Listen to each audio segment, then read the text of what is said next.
안녕하세요. 자유교회 이진우 목사가 보내드리는 아침 묵상입니다.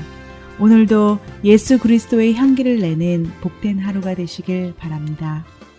9월 17일 금요일 아침 묵상입니다. 오늘은 그리스도인이라 일컬음을 받게 되었다라는 제목으로 사도행전 11장 25절로 26절 말씀 묵상합니다. 바나바가 사울을 찾으러 다소에 가서 만남에 안디옥에 데리고 와서 둘이 교회에 1년간 모여 있어 큰 무리를 가르쳤고 제자들이 안디옥에서 비로소 그리스도인이라 일컬음을 받게 되었더라. 한 주간도 고생 많으셨습니다. 안식을 누리는 주일 되시길 바라며 금요일 아침 묵상 시작합니다. 예루살렘 교회가 안디옥 교회에 파송한 바나바의 헌신적인 사역으로 많은 사람이 예수를 그리스도라 믿게 되었습니다. 혼자서는 도무지 안디옥 교회에 몰려드는 사람들을 감당할 수 없다고 생각한 바나바는 자신이 직접 다소까지 찾아가서는 사울을 데리고 옵니다. 바나바와 사울은 서로 힘을 모아 최선을 다해 1년간 안디옥 교회를 섬겼습니다.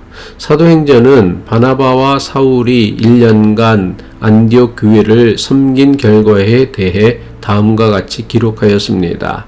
사도행전 11장 26절이죠. 둘이 교회에 1년간 모여 있어 큰 무리를 가르쳤고 제자들이 안디옥에서 비로소 그리스도인이라 일컬음을 받게 되었더라. 사도행전은 안디옥 교회 교인들이 주변 사람들로부터 비로소 그리스도인이라 불리게 되었다고 기록하고 있습니다. 이전까지는 초대교회에 소속된 교인들을 부르는 주된 명칭은 제자였습니다. 하지만 제자라는 호칭은 교회에서만 사용되었던 것이 아니라 일상생활 대부분에서 배우는 사람들에게 흔하게 사용되었던 호칭이었습니다. 하지만 안디옥 사람들은 안디옥 교회의 교인들을 그리스도인이라 부르기 시작했습니다. 이것은 세상 사람들이 교인들을 향해 처음으로 그리스도인이라 부른 것입니다.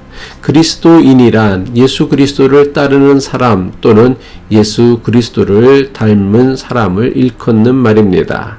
기독교가 한국에 처음 들어왔을 때 사람들이 예수 믿는 사람들을 불렀던 호칭은 예수쟁이였습니다. 우리말 예수쟁이도 그렇지만 2000년 전 안디옥 사람들이 불렀던 그리스도인이라는 호칭에는 서로 다른 두 가지 의미로 사용되었습니다. 처음에 사용되었던 우리말 예수쟁이나 안디옥 사람들이 불렀던 그리스도인이라는 호칭에는 예수님을 믿는 교인들에 대한 일종의 경외심, 존경심에서 비롯되었습니다.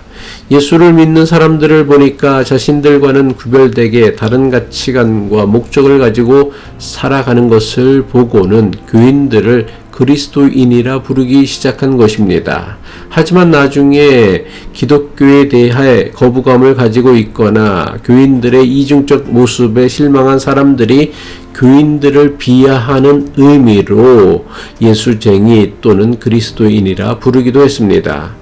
물론 안디옥 사람들이 안디옥 교회 교인들을 가리켜 그리스도인이라 부른 것은 비하의 의미로 사용한 것이 아닙니다. 안디옥 교회 교인들의 삶이 자신들과는 달리 거룩한 삶을 사는 모습에 감동이 되어 안디옥 교회 교인들을 그리스도인이라 부른 것입니다. 이처럼 그리스도인이란 말이 처음으로 사용되었던 것은 안디옥 교회 교인들이 세상과는 구별된 세상 사람들이 흉내낼 수 없는 존귀한 삶을 살았음을 의미합니다. 그리스도인이라는 호칭이 대단히 명예스러운 것임에는 틀림이 없지만 이것이 교회로서는 마냥 좋은 일이기만 한 것은 아니었습니다. 로마 제국이 볼 때 그리스도인이란 새로운 호칭이 생겨나기 전까지는 예수를 믿는 사람과 유대교인은 전혀 구별이 되지 않았습니다. 로마 제국이 보기에 유대인에 의해 시작된 기독교는 유대교의 한 분파쯤으로만 여겼습니다. 당시 유대교는 로마 제국에 의해 공인되어진 합법적인 종교였습니다. 로마 제국은 2000년의 신앙 전통을 가진 유대교를 금지하기보다는 허용해 주는 것이 유대인에 대한 식민 통치를 더욱더 쉽게 쉽게 수행할 수 있었습니다. 만약 로마 제국이 유대교 신앙을 불법으로 여겨 금지했다면 유대인들은 목숨을 걸고 로마 제국에 강력하게 저항했을 것입니다. 따라서 정치적 저항을 하지 않는 한 로마 제국이 허락한 유대교 내에서 어떤 분파가 일어나든 로마 제국은 신경 쓰지 않았습니다. 하지만 예수를 믿는 사람들이 사람들에 의해 유대인이 아닌 그리스도인으로 불리기 시작했다는 것은 유대교와는 전혀 다른 새로운 종교가 탄생했음을 나타내는 것입니다. 안디옥 교회 교인들이 그리스도인이라 불리게 된 것은 기독교가 유대교와는 전혀 다른 종교라는 것을 비로소 사람들이 알게 된 것입니다. 안디옥 교회 교인들이 세상으로부터 그리스도인이라 불리게 된 것은 분명 안디옥 교회 교인들이 보여준 신실하고 구별된 삶이 이루어낸 성과이며 자랑이라 할 수 있습니다. 그런데 문제는 지금까지는 예수를 믿는 사람들을 로마 제국이 공식적으로 인정한 유대교의 한 분파쯤으로 여겨 로마 제국이 교회를 핍박하지는 않았습니다. 하지만 사람들이 안디옥 교회 교인들을 그리스도인이라 부르기 시작하면서 기독교는 로마 제국이 인정한 유대교와는 아무런 상관없는 불법적인 신흥 종교로 여기게 된 것입니다. 로마 제국으로서는 안디옥에 갑자기 많은 사람이 몰려드는 그리스도인이라 불리는 신흥 종교의 출현은 대단히 위협적일 수 있었습니다. 유대교에 의한 교회의 핍박은 이전부터 계속 있었습니다. 하지만 이제 교회는 유대교의 핍박만이 아니라 로마 제국의 핍박도 받아야 할 지경에 놓인 것입니다. 실제로 교회에 대한 로마 제국의 핍박이 시작된 것은 안디옥 교회 교인들이 사람들에게서 그리스도인이라 불리기 시작한 다음부터입니다. 로마 제국이 이제 막 시작한 신흥 종교인 기독교를 굳이 핍박하고 말살하려고 했던 데는 나름대로 그들만의 이유가 있었습니다.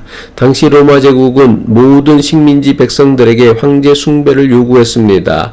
로마의 황제는 스스로 자신을 신이라고 자처하며 황제를 신으로 숭배할 것을 요구한 것입니다. 하지만 그리스도인들은 황제의 신성을 부인하는 불순한 집단이었습니다. 게다가 그리스도인들은 예수 그리스도 안에서 모든 사람을 동등한 형제 자매로 여겼습니다. 이러한 교회의 모습은 당시 로마 제국을 지탱하던 신분제도와 노예제도를 부정하는 반체제 집단으로 여겼던 것입니다. 로마 제국의 처지에서 본다면 그리스도인이라 불리는 기독교는 황제 숭배를 거부하며 신분 질서와 노예 제도를 위협하는 매우 위험한 신흥 종교였던 것입니다. 이처럼 교회와 교인들이 로마 제국으로부터 극심한 핍박과 박해를 받기 시작한 결정적 원인이 된 것은 예수 믿는 사람들이 안디옥에서 그리스도인이라 불리기 시작한 이후부터입니다.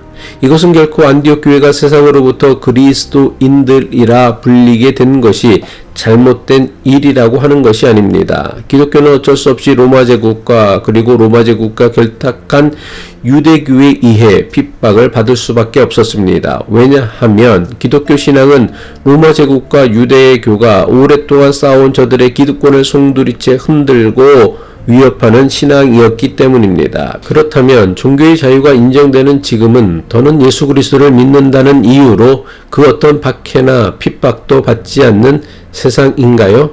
아니요, 그렇지 않습니다.